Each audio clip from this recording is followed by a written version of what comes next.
He's so cute. I shamelessly tell you how adorable he is, but you can see. Who's that? Oh my goodness, sorry, the camera wiggling. It's just on my laptop. It's nothing great. And he kicks the table. Yeah, cute, right? Yeah, you're a stinker. What's he doing? So I started Evelina yesterday, and I really enjoyed it. I forgot a little bit about it, so it's kind of fun to start reading it again.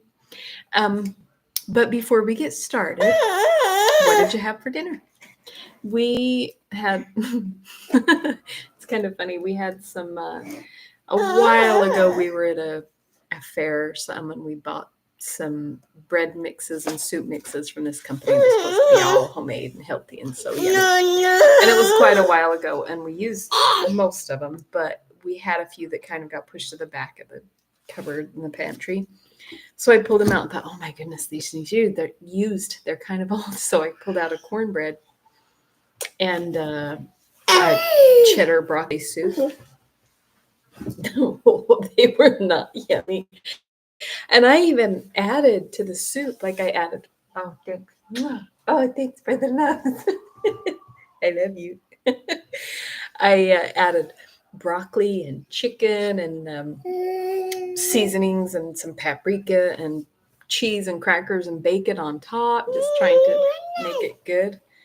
And it was not, I mean, it wasn't disgusting, but it wasn't good. And then the cornbread was so heavy and flat, and it wouldn't brown. It wouldn't cook through. Like it was, ugh.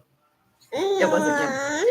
And it was really sweet because I was in the living room on my computer and I was working and I was trying to get some stuff scheduled. And so I was really focusing. And then all of a sudden I realized that Charles was talking to Kayla, my little girl, and she was saying, is that yummy? And he was saying, not really. His mother didn't make it. Everything she makes is 100 times yummier than any of the stuff we buy. Just if she makes it, it's yummy, and this stuff isn't. And I was like, aw, I was sitting over there listening, kind of perked up my ears, and it was so sweet to hear him just telling her that I'm such a good cook. Twittered me, made me feel all warm and fuzzy and special inside, I'm telling you. Anyway, no, it was fun.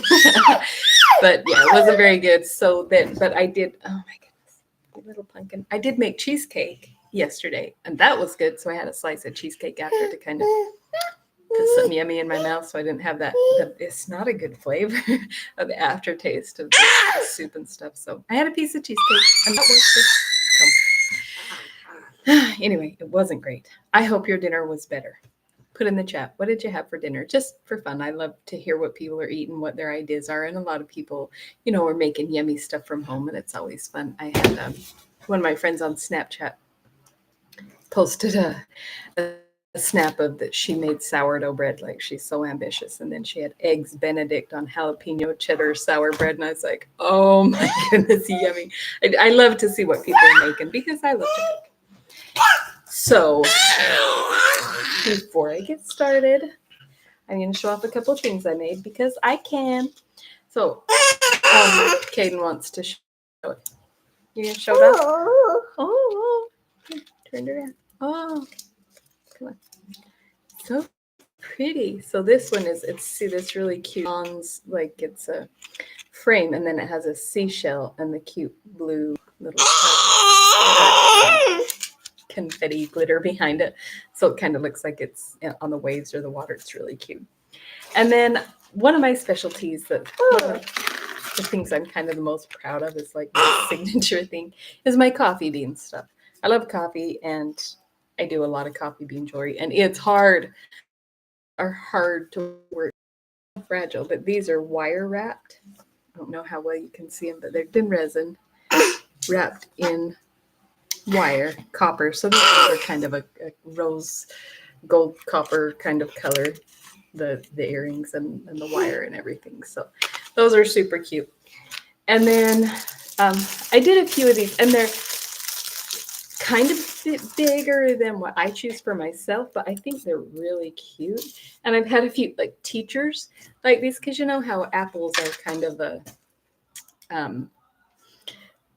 theme for teachers, right? It's a theme. And so I've had a couple of teachers like, oh, that's so cute. Well, and I've had 2 different times I've had kids buy one of these for their teacher, which is adorable. I mean, you'd have to love your teacher a lot to buy her a gift. So that's so cute. So they'll buy an apple necklace for their teacher. And they're really, really cute. This one is full of the red metallic foil. So it's got a real cool texture looking, and then it has the little bronze hearts and the bronze chain. So it's really cute. And then I've done a few of these. The little girls love the rainbows and unicorns and that kind of stuff. So, oops, dropped it. So I've sold quite a few of these little rainbow necklaces. The little girls absolutely love them. This one's really sparkly clouds and pastel and just super cute. And it's, fairly big. But the children kind of like that. They like a, big, cute necklace. But I found that they actually like the bigger stuff. So super cute. So showing off some of my stuff, and then we will just jump in, start reading. So we did chapter 1 and 2 yesterday. And it is kind of complicated, especially at first, trying to follow what all happened. But basically, this Reverend Villers was a really, really decent guy. And he was kind of like an older brother or father figure to this man, Mr. Evelyn. And then when he went to France for some, tour of Europe or whatever, he met this woman, and she's really beautiful, but she's just kind of a scum. She's really low class, really horrible person. She was a waitress at a tavern, and she convinced him to marry her, kind of bewitched him, seduced him to a degree to get him to marry her. And he was so infatuated with her, so he married her. And almost immediately was like, oh, that's bad. And they didn't divorce, right? If they got married, that was it. That was their life forever. So it's not very smart to make rash decisions if it's permanent, which is good. It's a good thing to make permanent decisions and then stick with it, But she was a horrible, horrible person, and he couldn't even, so, everybody said, well, probably move to Paris, stay in France. You don't want to come here and kind of ruin your reputation. You have this wife that's a person, and you don't want to bring her into the society. So he did. He moved to France, and he only lived 2 years. And she kind of drove him to his deathbed because he was so stressed, and he couldn't handle it, dealing with her, because she's such a terrible person. And so, but she had a daughter. So on his deathbed, his dying wish, he wrote a letter to the Mr. Villers, and he sent his baby to this reverend and said, please, will you raise her? She cannot be raised by her mother. Like, it's not good. And he sent him a little bit of money, quite a bit, actually. But he was wealthy, so he had a large fortune. When he died, his wife got the fortune, so now she's rich. And he assumed when she was 18, he wanted the reverend to raise her till she was 18, till she's all grown up. And then he thought, okay, then she could maybe be with her mother after she has some principles and some decency, but she just can't be raised an impressionable child by this woman who's a terrible woman. And so when she turned 18 and her mother wanted her to come, so he let her go to France. And when she went, her mother had remarried a man named Duval. And her new husband has a nephew that they tried to make her marry this nephew. And she did not want to. She didn't like him, but she was 18, and she was very sheltered and protected by this reverend and raised to be really sweet. She'd never been, cussed at or yelled at or abused or in the way her mother was trying to force her into this marriage, and got really horrible and abusive to her and threatening her and screaming at her and stuff. She's just never experienced anything like this. And finally, after a while, she just decided, and her mother saying, "You're never going to get your fortune, your money, if you don't marry him," and the whole big thing. And so finally, she just said, "Fine, okay." So she just went off quietly and married him because she didn't want to have to deal with her mother making this big wedding and this whole big deal. And he only married her because she was going to get this huge fortune, and he wanted her money. And he was fairly wealthy too. So it seems like, if, I guess he just wanted more money. And then her her mother was furious with her for eloping and not letting her do some big beautiful wedding. So then she told her she wasn't going to give her her fortune anyway. So he abandoned her, and when she married him, they eloped. So it was really quiet. They didn't have any witnesses or anything. So he burned the marriage certificate and denied that he had married her, and she was pregnant with this baby, which is just so horrible. But he's like, well, if I can't have her money, why would I, acknowledge that she's my wife? And he wanted to go find a different wife. So even though he's married to her, there's no proof that he married her. So here she is pregnant. So it looks like she was off sleeping around, even though she was married to him and everything. And so she's just horrified. So she runs back to Mr. Villers, who raised her, and he's so devastated that she went through all this, and he wishes he never would have let her go. And she comes back to him, and she has her baby, and she dies in childbirth, giving birth to her baby after the years of being married to the trying to remember his name. Anyway, but she just couldn't take it. So then she dies. So then he has her baby, and she says, "Please don't let my mother have anything to do with this child. Like, just protect her." So he raised this girl, Evelina.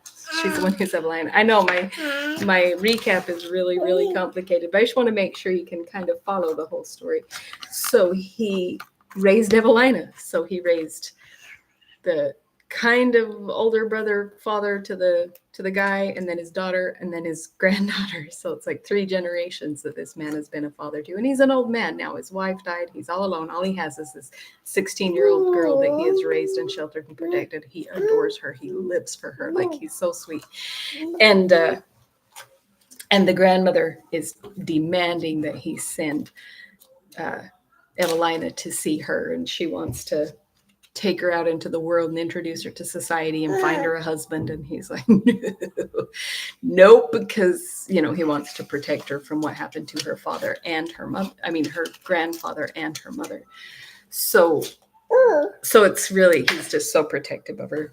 Anyway, so that's kind of the gist of her life story. Hayden, stop doing that. You're going to tip everything off the table. Okay. Now, so these letters are from a woman named Lady Howard, who is a friend of the family. She has kind of been a little bit involved, and so the Madame Duval, the horrible grandmother, she wrote to this Lady Howard because she doesn't know how to get a hold of Mr. Villers, because she hates his guts because she thinks he stole all her children and her granddaughter, even though the father sent her to her and said, do not let her mother have anything to do with her, but she hates him. So she's communicating with this Lady Howard. So the whole book is letters. So this is a letter from Lady Howard to Reverend Villers.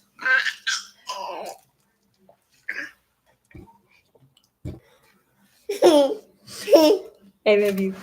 Hey, don't pull on that. He's such a helper. I'm sorry. Hey, no.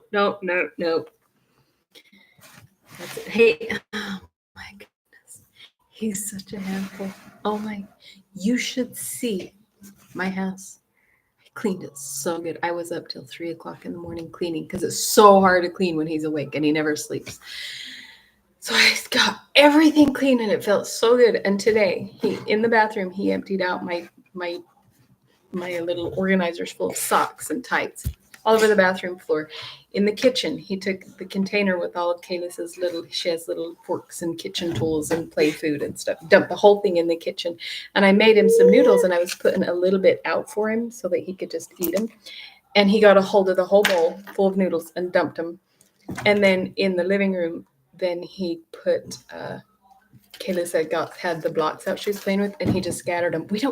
They fit in a bag like this big, and they're everywhere. The whole living room floor. How do we even have that many blocks? They're not that many. They're everywhere. The whole living room. It's like a tornado went through. He is such a handful. He makes messes. Yeah, you're busy. He's busy. Okay, sorry.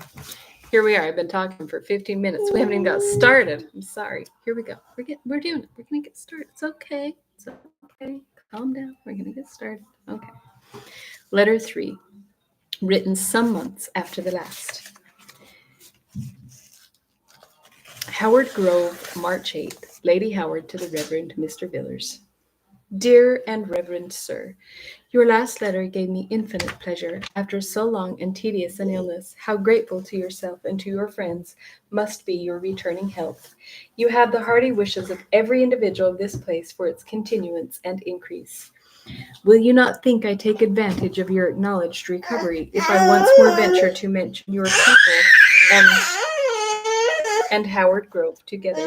See, she wants to, because they used to visit each other like once a year. The Lady Howard and this Reverend, they're like family friends for years and years, and they haven't made a visit for years. So she's kind of trying to talk him into letting Evelina come see her. Are you silly?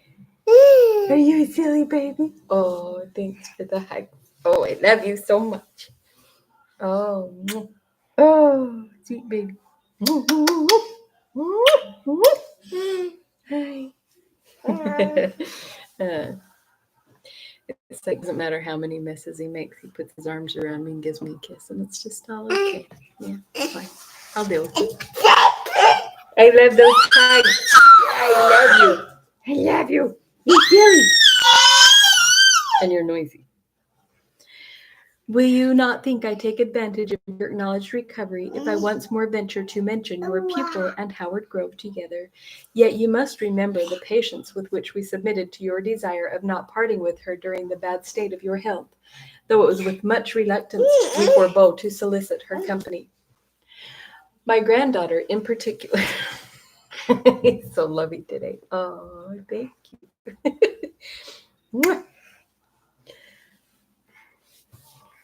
My granddaughter in particular has scarce been able to repress her eagerness to again meet the friend of her infancy, and for my own part, it is very strongly my wish to manifest the regard I had for the unfortunate Lady Belmont by providing serviceable to her child, which seems to me the best respects that can be paid to her memory.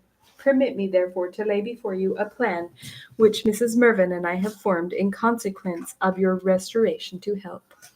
I would not frighten you, but do you think you could bear to part with your young companion for 2 or 3 months? Mrs. Mervyn proposes to spend the ensuing spring in London. So this lady Howard has a daughter named Mrs. Mervyn and a granddaughter, and the granddaughter is Evelina's age. So this Mrs. Howard, I believe, was friends with the Reverend and his wife for ever since they're elderly now, so a lot of years. So she wants to take Evelina for 2 or 3 months. Mrs. Marvin proposes to spend the ensuing spring in London, whither, for the first time, my grandchild will accompany her. So the granddaughter's never been to London. Now, my good friend, it is very earnestly their wish to enlarge and enliven their party by the addition of your amiable ward, who would share equally with her own daughter the care and attention of Mrs. Mervyn. Do not start at this proposal. It is time that she should see something of the world. Oh my goodness, what are you doing? Oh, what are you doing? You're crazy. He wants all my attention. You're crazy. Need a drink?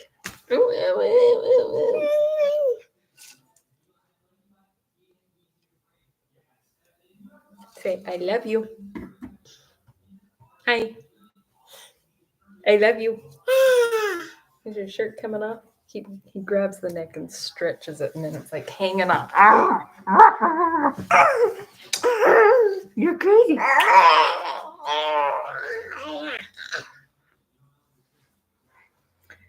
Okay. When young people are too rigidly sequestered from it, their lively and romantic imaginations paint it to them as a paradise, of which they have been beguiled. But when they are shown it properly and in due time, they see it such as it really is, equally shared by pain and pleasure, hope and disappointment. You have nothing to apprehend from her meeting with Sir John Belmont, as that abandoned man is now abroad, and not expected home this year. So John Belmont is her father, who abandoned her mother and burned the marriage certificate and won't acknowledge the daughter. I don't think I don't think he even knows about her, because when he abandoned her, she didn't even know she was pregnant. I think. Be nice. Ow. But he's abroad, so she's like, you don't have to worry about her meeting her father. She'll be fine. Well, my good sir, what say you to our scheme? I hope it will meet with your approbation, but if it should not, be assured I can never object to any decision of one who is so much respected and esteemed as Mr. Bailey by his most faithful. What you being grumpy for? By his most faithful, humble servant, M. You are grumpy. Be nice. Be soft. Soft. He's such a handful. Oh, thanks. Thanks for the loves. Here, need an ice? Want an ice? Yeah, you love ice. No? Should I eat it? Oh, you do want it? Okay. Okay. Letter 4. Mr. Villars to Lady Howard. Berry Hill, March 12th. I am grieved, madam, to appear obstinate, and I blush to incur the imputation of selfishness. In detaining my young charge thus long with myself in the country, I consulted not solely my own inclination. Destined in all probability to possess a very moderate fortune, I wish to contract her views to something within it. The mind is but too naturally prone to pleasure, but too easily yielded to dissipation.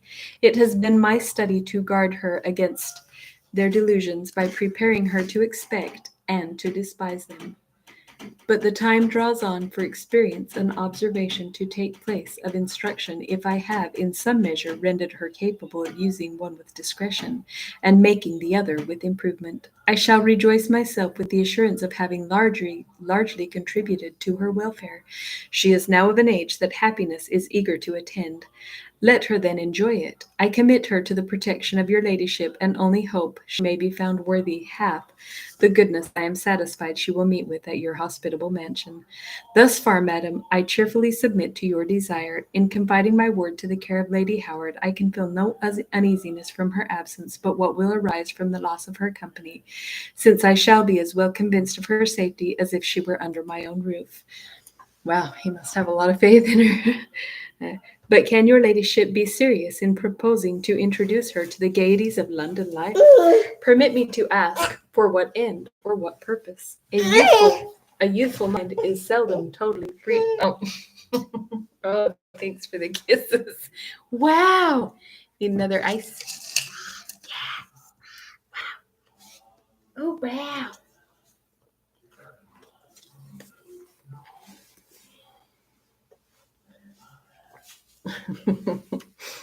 I love you.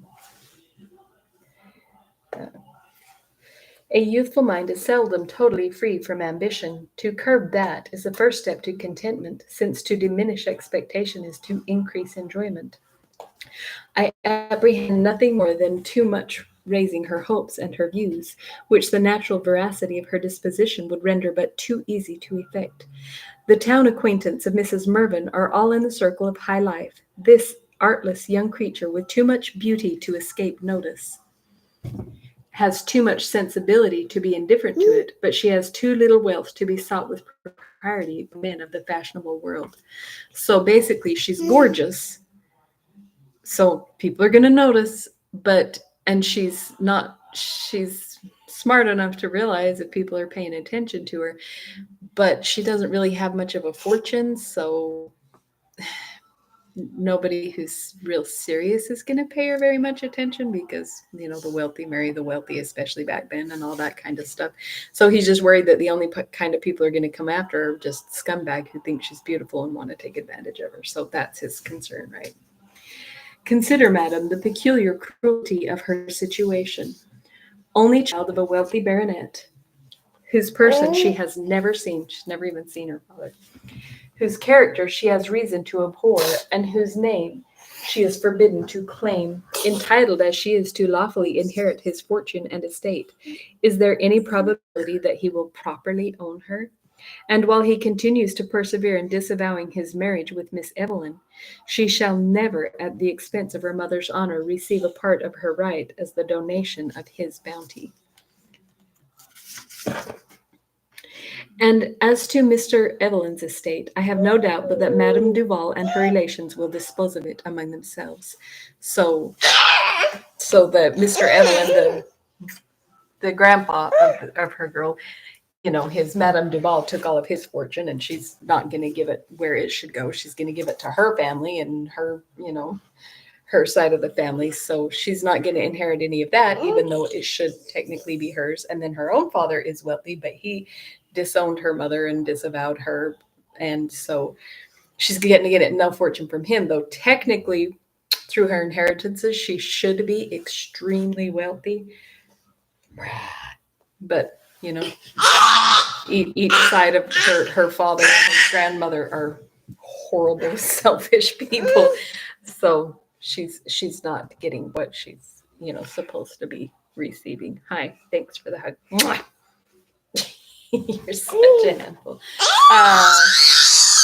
I would bring him to Charles, but he has this huge job he has to get done, like soon. So he's going to be up all night anyway. So we'll just make it work. We're almost done. It seems, therefore, as if this deserted child, though legally heiress of 2 large fortunes, must owe all. Hey, don't be nice. Must owe all her rational expectations to adoption and friendship. Yet her income will be such as may make her happy if she is disposed to be so in private life, though it will be by no means allow her to enjoy the luxury of a London fine lady. Peyton, if there is mischief to make, he will make it. I have these papers clear underneath, and he manages to get them and pull them out, and I need them. Did you bump your face? Come here. I'm sorry. Do you need ice? Did you bunk your mouth? Nobody wants to listen to you. They don't want to listen to you cry. They want to see you smile. There, you have to be happy. Thank you. Let Miss Mervyn, then, Madame, shine in all the splendor of high life, but suffer my child still to enjoy the pleasures of humble retirement with the mind to which greater views are unknown. I hope this reasoning will be honored with your approbation, and I have yet another motive which has some weight with me. I would not willingly give offense to any human being, and surely Madame Duval might... That's pretty sad, isn't it? Madame Duval might accuse me of injustice if, while I refuse to let her granddaughter wait upon her, I consent that she should join a party of pleasure to London. And that's kind of true. Like,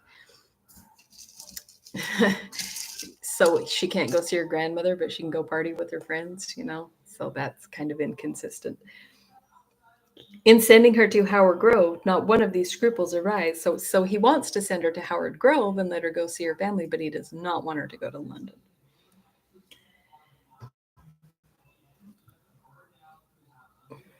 And therefore Mrs. Clinton, a most worthy woman, formerly her nurse, and now my housekeeper, shall attend her the next week.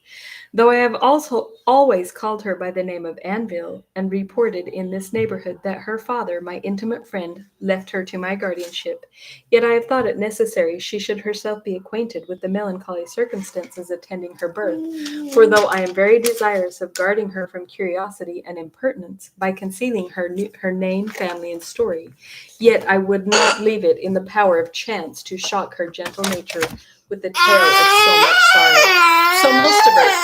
So most of her life, she never really knew all of this of her history. But he's told now that she's 16 and she's big. He's told her about it because he doesn't want anything to happen to her where she runs into somebody who knows something about her story and then finds out all this stuff about herself from some random source. Hey, calm down. Calm down. Calm down. Here, have one more ice, and then we'll be done. Then we'll be done. He loves ice. He loves ice. It's numb. You must not, madame, expect too much from my pupil. She is quite a little rustic and knows nothing of the world, and though her education has been the best I could bestow in this retired place, to which Dorchester, the nearest town, is 7 miles distant, yet I shall not be surprised if you should discover in her 1,000 deficiencies of which I have never dreamed. Literally 2 more sentences. She must be very much altered since she was last. Be nice. Be nice. That's pretty pathetic. Gonna be one. She must be very much altered since she was last at Howard Grove, but I will say nothing of her. I leave her to your ladyship's own observation, of which I beg a faithful relation, and add, dear madam, with great respect, your obedient and most humble servant, Arthur Billers. Oh, man. Took us a long time to get through that. Me with all my talking. Sorry. Hey, you gonna smile? Say bye-bye. That was the end. We're gonna go. We're gonna go. Say bye. Bye-bye. Oh, did you drop your ice? Here's another one.